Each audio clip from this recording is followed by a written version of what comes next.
Hello bachcho, let's read the question. The question says that what is the ratio of speed of infrared and ultraviolet rays in a vacuum? 2 raised to 4, 1 raised to 1, 1 raised to 2 and 1 raised to 5. तो देखो बच्चों, सबसे पहले की concept है हमारे पास, that is EM spectrum,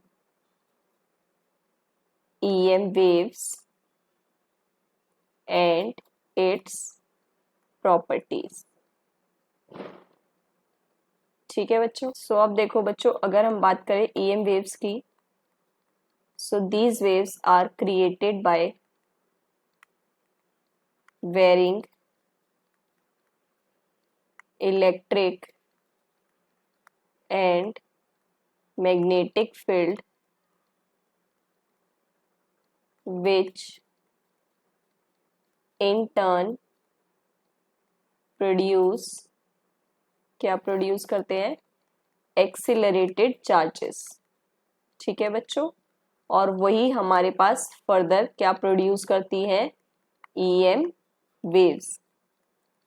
ठीक है बच्चों, अब जो हमारे पास प्रोपगेशन वेक्टर के electric field and magnetic field are mutually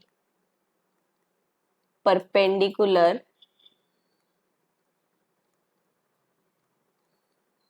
to each other, जैसे हमारे पास कोऑर्डिनेट एक्सिस में होती है ना बच्चों। सो अगर हमारे पास ये कोऑर्डिनेट एक्सिस है, अब हम देखो इसमें लेते हैं ये z, ये y and this is x। हमने क्या किया? राइट हैंड कोऑर्डिनेट सिस्टम लिया। सो अब देखो प्रोपगेशन वेक्टर जो होता है वो हमारे पास क्रॉस प्रोडक्ट होता है इलेक्ट्रिक और मैग्नेटिक फील्ड का। ठीक है बच्चों, अब अगर हमने वेव प्रोपगेट की है y डायरेक्शन में, कुछ इस तरीके से, यूनिट वेक्टर है इसका j cap, k cap and this is i cap. So अगर ये j कैप में ट्रेवल कर रही है तो ये क्या आना चाहिए आपके पास? That is k cross i, है ना बच्चों। क्योंकि देखो जो हमारे पास साइक्लिक प्रोसेस, साइक्लिक ऑर्डर होता है उसमें तो आपकी क्या होती है? ये पॉजिटिव, बट अगर ऑर्डर रिवर्स कर देंगे तो क्या आएगा आपके पास? नेगेटिव। ठीक है बच्चों, मतलब कि i क्रॉस के करेंगे तो माइनस j आएगा। ठीक है, बट हम ये प्लस में ले रहे हैं तो वो हम इस तरीके से लेंगे और ये हमारे पास वेव्स है। तो इसका मतलब के अलोंग, मतलब z के अलोंग आपके पास पैरेलल में क्या आएगी? इलेक्ट्रिक फील्ड, और मैग्नेटिक फील्ड आ गई आपके पास i के अलोंग, है ना बच्चों। सो ये हमारे पास इस तरीके से ईएम वेव्स होती हैं, और इसकी कुछ इंपॉर्टेंट प्रॉपर्टीज होती है, that is they do not require any medium to travel.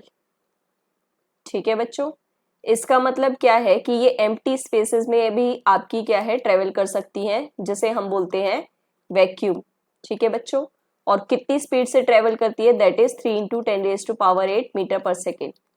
और ये क्या है? हमारी all type of EM waves have same speed। ठीक है बच्चों, अब देखें तो हम अगर EM स्पेक्ट्रम, सो ये आपकी कितनी वेव्स कंसिस्ट करता है? दैट इज 7 वेव्स, कुछ इस तरीके से। दैट फर्स्ट वन इज, ये है आपके पास radio wave, second one is microwave, third one infrared, then visible, then ultraviolet जिसे हम यूवी रेज भी बोलते हैं, उसके बाद X rays, and at last कौन सी होती है? That is gamma rays. ठीक है बच्चों, अब देखो प्रॉपर्टीज क्या है कि ये हमें देखो, पहले तो अगर हम ये याद करना है तो हम क्या करते हैं? सबके इनिशियल्स लिख लेते हैं। ठीक है बच्चों, अब देखो स्टेटमेंट क्या है? रेनॉल्ड्स, ये हमारे पास एक तरह से निमोनिक है। Mother is visiting uncle Xavier's garden. ठीक है बच्चों, जैसे हम क्या करते हैं पीरियडिक टेबल में एलिमेंट्स याद करने के लिए अपनी लैंग्वेज में हम कुछ ना कुछ निमोनिक्स बना लेते हैं, ऐसे ही ये कुछ एक निमोनिक है। ओके बच्चों, सो अब देखो ऑल EM waves travels with same speed so that means इनका रेशियो भी क्या होगा, दैट इज 1:1, है ना बच्चों. So that matches B option and that is the final answer. Hope you understand it well. Best of luck. Thank you.